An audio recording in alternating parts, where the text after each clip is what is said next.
And now there are multiple ways for white to continue this game, like queen to d2 with the idea of long castling, or white can also go for bishop to e2 to castle on the king side. But instead here Topalov decides to push g4, and which is an inaccuracy because now black can bring this knight back to d7 with the idea of bishop to h4 check.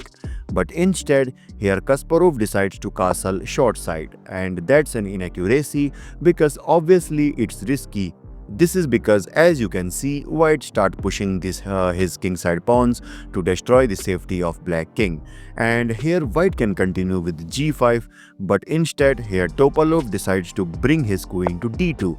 And obviously he wants to castle long side, and here it's better for Kasparov to go for d5, trying to attack the center. And suppose if g5, knight takes d4, threatening to capture on f3, so that's why queen takes d4. And after that, here Kasparov can go for knight to h5, attacking this g5 pawn. And if suppose white goes for f4, guarding this g5 pawn, now comes d takes e4, queen takes e4, g6. And as you can see here, black successfully neutralized the white attack. And in the next move, this knight can be rerouted to g7 and then to f5, which will target this bishop. Okay, so in the actual game, after the move queen to d2, here Kasparov goes for a6. And now again it's better for white to start pushing his h-pawn, but instead Topalov decides to castle long side, which ensures the king's safety.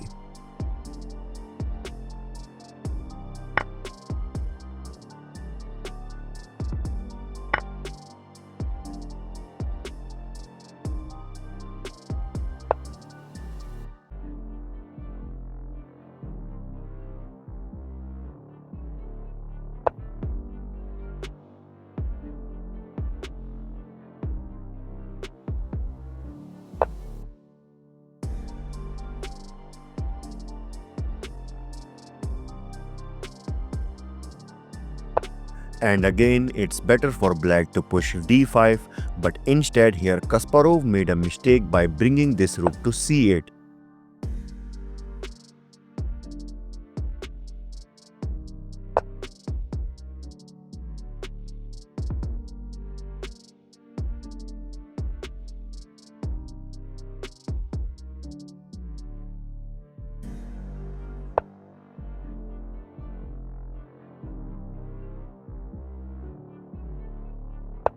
Okay, so that's a mistake because in the next move, black is going to push b4.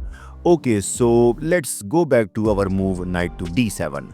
And now you might be shocked that after this move, here white can actually go for this amazing move g6, sacrificing this pawn, and obviously capturing with the h-pawn will open the h-file for this rook. So that's why this, and now comes bishop to h3, attacking this e6 pawn. And if black pushed this pawn further to e5, attacking this bishop, now comes bishop to e6 check, king to h8, bishop back to e3. And if he captured this pawn on f3 by rook takes f3, now white can push h5, attacking these pawns. And suppose if black tries to lock by g5, now white can simply push his h-pawn further, attacking this pawn. And suppose if g6, now rook at h goes to f1, asking for rook exchange. And guys, now comes the most interesting part of this game. In this position here, the only move which can save so basically there is the only move which can save this game for black. Let's suppose if black goes for queen to f8, which look obvious because we are guarding our rook as well as we also want to develop our queen. So that will be a mistake because of rook takes f3, queen takes f3, bishop takes g5, bishop takes g5, queen takes g5. And now you can see every black piece is in danger. This rook is targeting this pawn on d6, and this bishop is threatening to capture this knight on d7, and this queen can jump to e7 at any time. So that's why, let me go back to the move. So that's why after this move, in this position, the only move for black which can save this game is rook to f4. Yes, sacrificing this rook. And let's suppose if bishop takes f4, now, and then after g takes f4, and now you can see black has successfully built a strong pawn structure. And in the next move, this bishop can jump to this f8 square anytime, which will target this pawn. And guys, there's actually a way for white to handle all of this, and now it's your responsibility to find the correct move for white. Let me know in the comment for that move. Okay, so in the actual game, after the move rook to g1,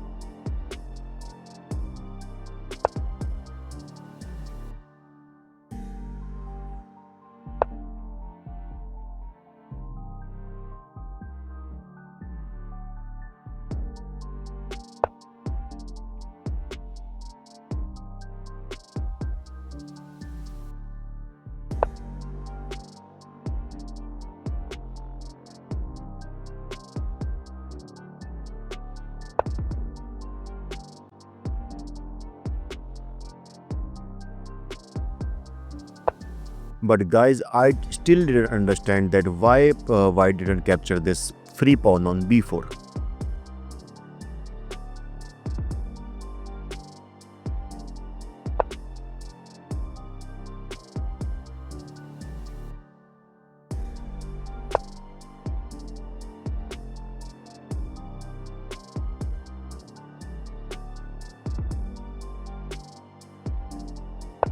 And now it's better for white to continue pushing these pawns, trying to attack the black king, but instead here Topalov goes for bishop to g2, and now here Kasparov decides to bring his bishop to a6. Clearly you can see he wants to sacrifice his knight so that he can capture this knight on e2. So to defend this, here Topalov slides his rook to e1, which defends this bishop. But guys, yeah, bishop to h3 might be the better option for white, because which also attacks this rook on c8.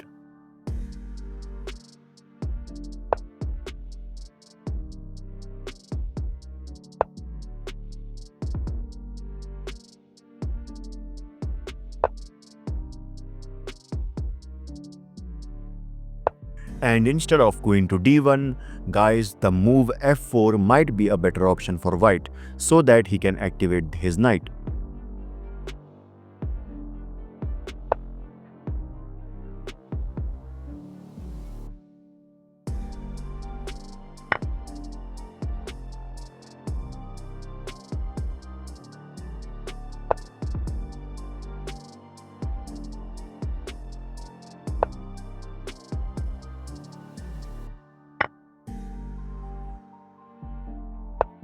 And after that, here Kasparov gives a check by knight to a3, which also creates a discover attack over this rook.